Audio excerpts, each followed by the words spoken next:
Well, good morning, everyone. And as we are getting closer and closer to the holiday season, we thought it would be interesting to just take a moment and pause and consider, as financial planners, what would be our top gift items. So we wanted to put together and compile your holiday gift buying guide from some of your favorite financial planners. Here we are. Hey, that's great.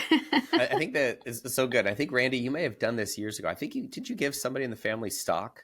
Like I did. Had a favorite company. I and you're did. like, hey, I have a son-in-law that just before he even married my daughter, my oldest daughter, Yep. he loved Costco. And Still does. Still does. He loved it. So for his Christmas gift, I went out and bought him, I think it was like 3 shares. Yep. And he held on to that. And that's not an easy thing to do, to get a share certificate anymore. We just went through trying to get it back so he could actually do something with it. I remember when he unwrapped it. I think it was the first time I'd seen one. Yeah, actually close up. Yeah, he was all excited because you don't see share certificates anymore. Yep. But we got it issued and we gave it to him. And that share certificate went from like $30 a share to over $300 a share. Do you think he still holds it? Oh no, I helped him get it in. Well, I don't know. He may hold the shares, but we got it into an account so he could trade it and such. Of course you did. No longer just framed on the wall, but now actually money you can use. I do remember, while we're reminiscing about holidays, one year, I honestly don't remember if it was for the Thanksgiving holiday or for the Christmas holiday, but my mom, Randy's wife, put out a mandate to all of the family members to come with a book report. Oh, that was great. Because in her previous life, she was a school teacher, and she loves reading. That was for her birthday. Oh, you're right. Okay, so wrong time of year. Yeah, but that's fine. No, I still think it's very appropriate. Yeah, it's appropriate for this conversation because all of us arrived, of varying ages. And so the level of sophistication of our reading, it could have been a Dr. Seuss book for some of the littles. A lot of us had murder mysteries. Do you remember what I did? Well, I'll never forget. That's why I'm bringing up this story. Because we all go around the table, and last but not least, here goes Dad. And I think you just put us all to sleep. You had read an entire book on bonds. Because it had to have a B in the title, right? Oh, right. Okay, remember that? It had to have a B in the title. Because her name starts with B, and so we all had to have a B. I forgot. So mine was bonds, and I was studying for an extended course. And everybody went bum, bum, bum. We were like, the whole family got the benefit of the book you'd read on bonds. So I continually get ridiculed for my bond presentation. Yeah, in fact, I think that was the beginning and the end of the book reports in our family. That is funny, when you think about it. Maybe we just go and we don't invite you anymore, Mr. Bond guy. But what value is that, right? So good. I love it. Well, my clients that are listening to this, or people that know me, would go, "Oh yeah, that's him." Yeah, that totally makes sense. That's what you do. That's really good. Other than, I guess, stocks and book reports, I think we're going to jump into some other gifts that you can give to your family that are related to financial planning that we think are some great options. Monopoly. Yeah. Monopoly. Ooh, I like that one. How to become a real estate baron. Right. Yeah, and there's a new one out for kids called the Rat Race. That's great. It's a finance book or a finance game where they have to get away from just earning a salary to owning assets that produce money for you. And it's the folks who did the Rich Dad Poor Dad. It's that same group of folks that they came out with the game. Our kids tried it, and I think it was a little bit beyond the little kids. So we'll have to try it again with just. We might have to dust it back off it. There's 30 million entrepreneurs in our country. So people that work for themselves or own a business, that is a huge number. And so games like that or something like that, where it gives you critical thinking about decisions. Do you buy this? Do you sell that? Yep. The more that you can do in that. So again, that's a good starter. And but yeah, I think those are great. There was a board game for adults kind of along that line called Wits and Wagers. Yeah. And that one had more to do with betting on different business ideas. And then it would play out the plot line and you see if you won or not. That one was kind of fun. Yeah. So I guess educational games, that could be a good option. I think what we jumped into when we were thinking about this of a number of books. There's some great books out there on finances, all ages. Even if you go on Amazon, there's a bunch of kid books. But we kind of pick some of our favorite books that are just good money books. One of my favorites, I think I actually have a few copies of it here. I've given this to many clients. It's called The Psychology of Money.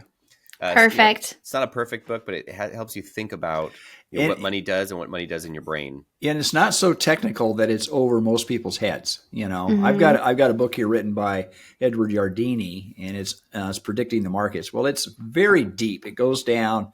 There's a lot of analysis. There's a lot of mathematics. There's a lot of comparison charts. It's a great book read, but I wouldn't expect most people would do that. So, yep. We were just talking about kids' gifts. Actually, one of my, I wouldn't call her a mentor, inspiring characters. She's a female in the investment and financial services world. Her name's Melody Hobson.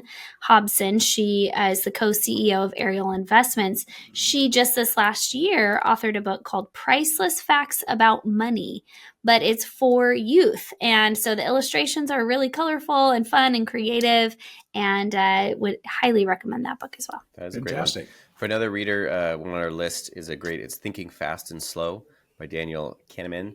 It's a great book, and not in just the sense of it's just finance-based, but it says there's some decisions that you can just go with your gut. Like whatever you feel, that's probably the right answer.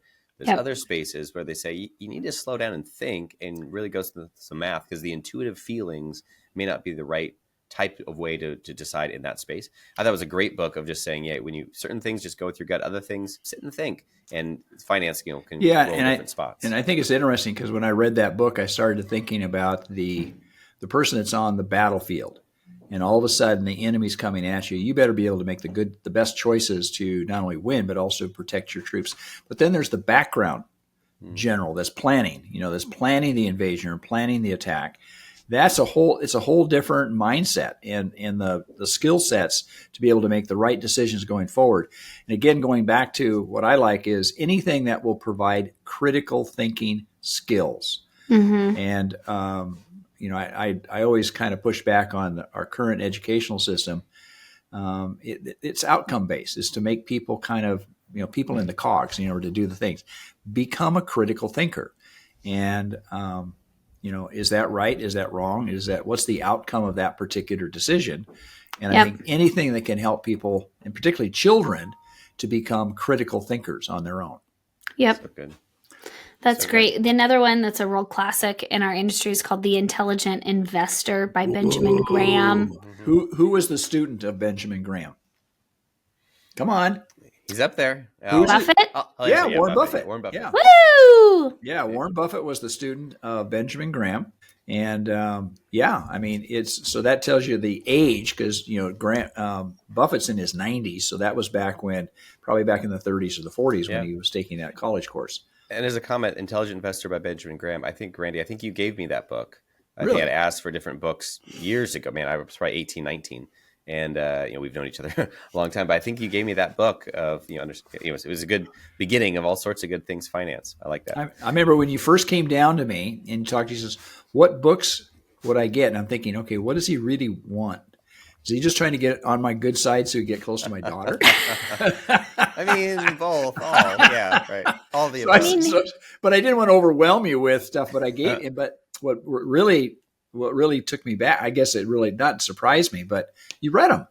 You came back and you had discussion with me and went, really? Okay, you're this is good. I like this guy. Yeah, that's right. You're getting closer and closer. Bring you in the circle. Jeremiah is highly... All the young men out there who, you're 18, you found a lovely young woman and you're approaching their father, maybe read some books. I mean, that might be good.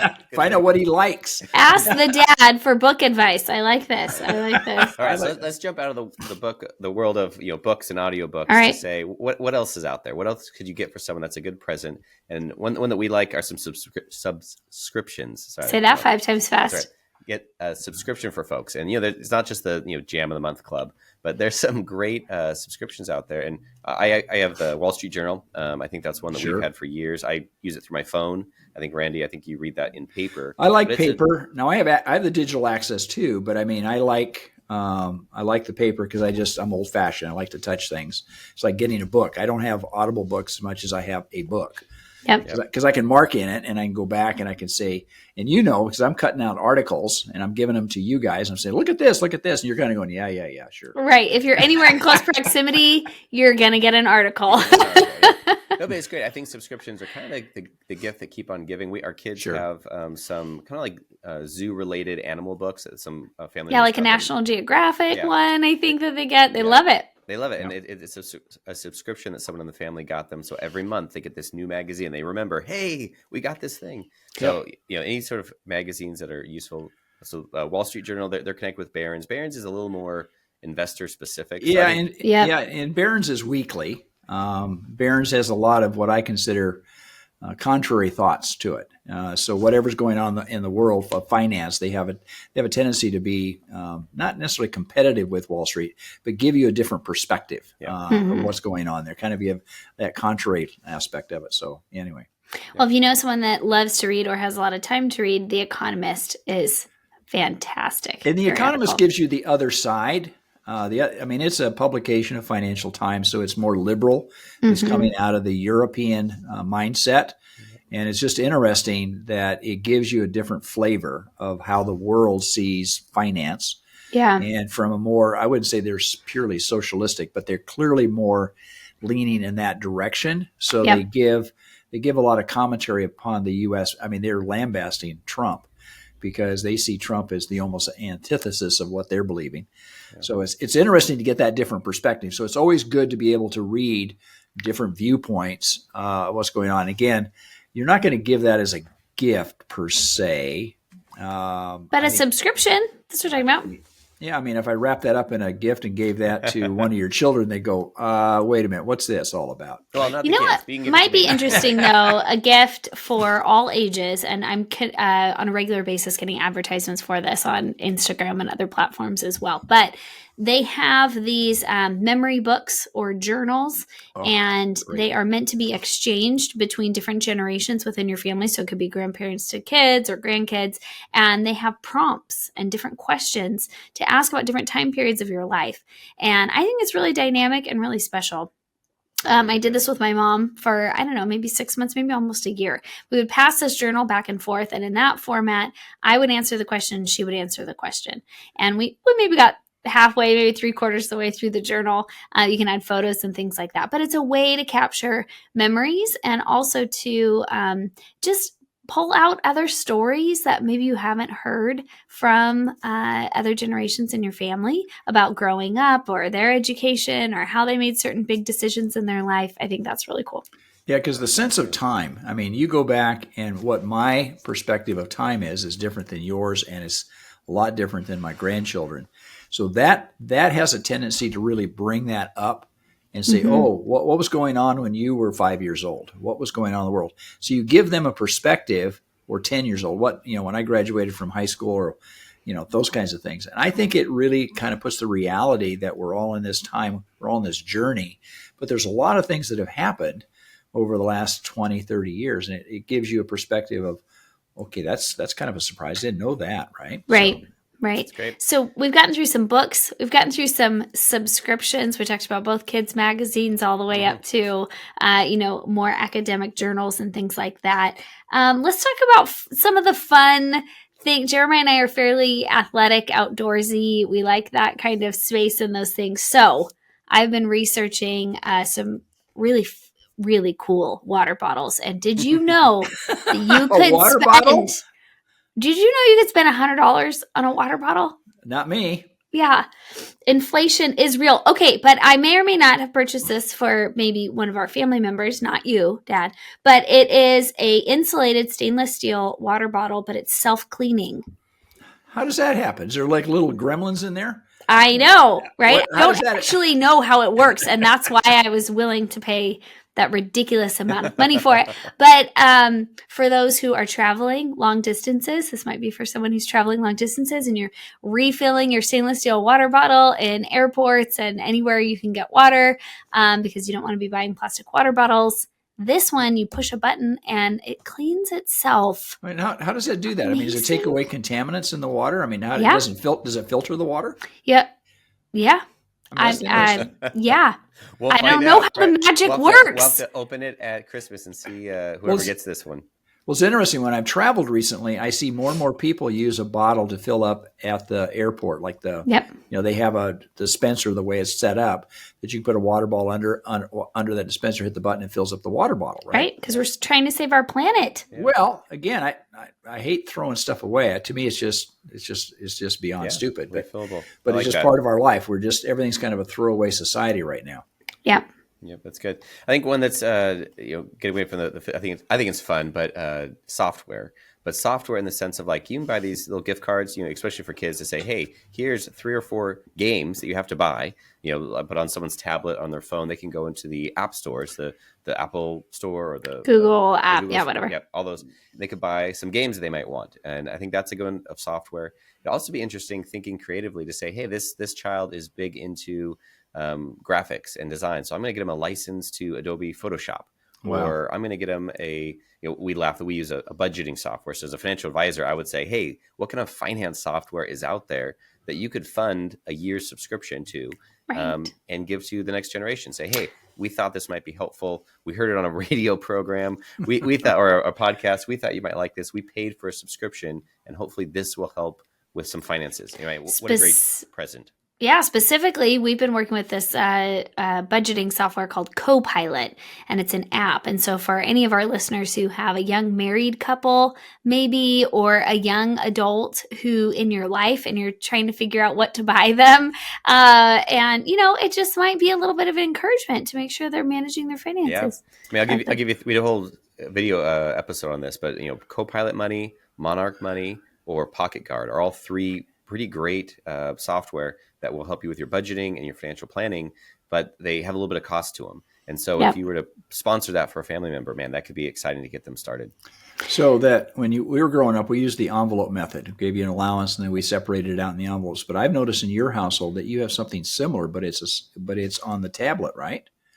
Oh, you can do it. Actually, we just started allowances, 6 months ago, and we're actually using the old school envelope, give them cash, cold, hard cash, so that they can organize their money. That we really felt like that was the first step. So they understood, okay, I get this amount, but I'm going to put 10% into this folder, 10% into this folder, and the rest into spending, whatever. Yep. So we're helping them learn how to organize their money. But there are a lot of credit cards for kids, essentially. It's how they market themselves. Green Light, I think is what it's called. So, yep. And we'll put it in the show notes along with all these other products that we're talking about. And it's a way to structure allowances to your kids. So it's tied with the parents' checking account, and they can transfer it to these little, basically debit cards for the kids. Now, if you wanted to get your teenager actually starting to build credit, banking account, that kind of thing, Fidelity, as well as a lot more platforms, offer those youth accounts. And they typically start at 15. We were doing a little bit of research, so our kids are a little bit too young for those. But age 15. Age 15. But to get someone started to say, hey, here's an account. I'm going to help you set up. We'll work together and then put some money in it for them.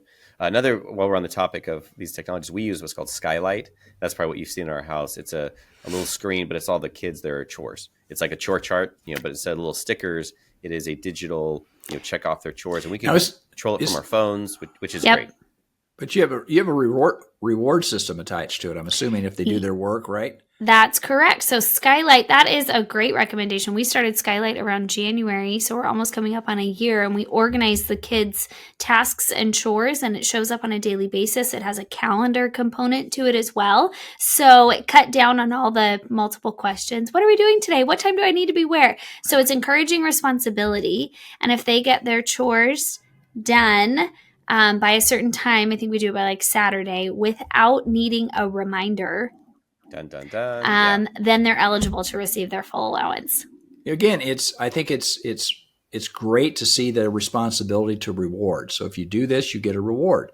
Yep. And that's life, right? I mean, if you're disciplined, you're going to get a better grade. If you get a better grade, you're going to get a better job, and so on and so forth. All those things, right? Well, and it worked really well because I just was tired of hearing my own voice nag my kids to get things done. And even our youngest, who is only just starting to learn how to read, I can give him assign him chores in Skylight with emojis.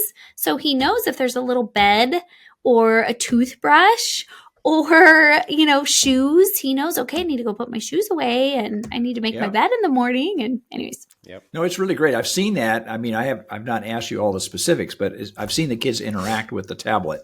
Yep. And it seems like, okay, this is kind of even the little things, when they check it off, there's little fireworks that go off, like, you did it, hooray, like just the little stuff that those, it's kind of like a game, but. Yep, Skylight is what that's called.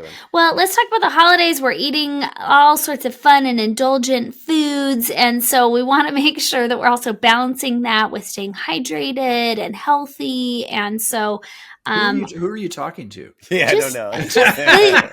The universe. Anyone who is hydrated and healthy? Does that sound like anybody that we know? It's important things. So there's a running joke in our family that Laura always has 3 cups with her. One is like a regular water. One is like a salt water, some sort of hydrating fluid, and then one might be like a coffee. And that's true. On a regular basis, she'll have 3. Might be a coffee, definitely a caffeinated beverage of some sort. Yeah. So it's a running joke that she's desperately fearful that she's going to become dehydrated at some point and cannot let that happen. So that is true. To hydrate the world. Maybe this is a thing. It is a thing. Maybe other people share the same paranoia. Okay, but let's get to the point here, which is that I often like to drink this salty water. My children called it my mermaid water. And so I highly recommend these. I think the flavors are great. I'm going to pull one out of my drawer now, actually. Is this an acquired taste? It might be. Could be. If you didn't expect it and you went to drink one of these, you would think it was the ocean you were drinking.